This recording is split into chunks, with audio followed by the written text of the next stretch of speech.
Homemade ಚಕ್ಕುಲಿಗೆ ಬೇಕಾಗಿರೋ ಸಾಮಗ್ರಿಗಳು: 1 cup ಅಕ್ಕಿ ಹಿಟ್ಟು, 1 ಕಪ್ ಹಾಫ್ ಕಪ್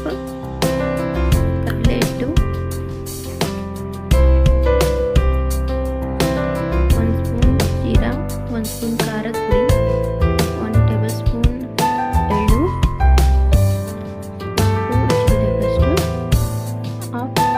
ಕಾಲು ಚಮಚ ಬೇಕಿಂಗ್ ಸೋಡಾ.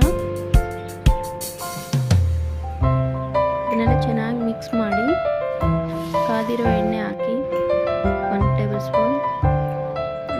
ಚೆನ್ನಾಗಿ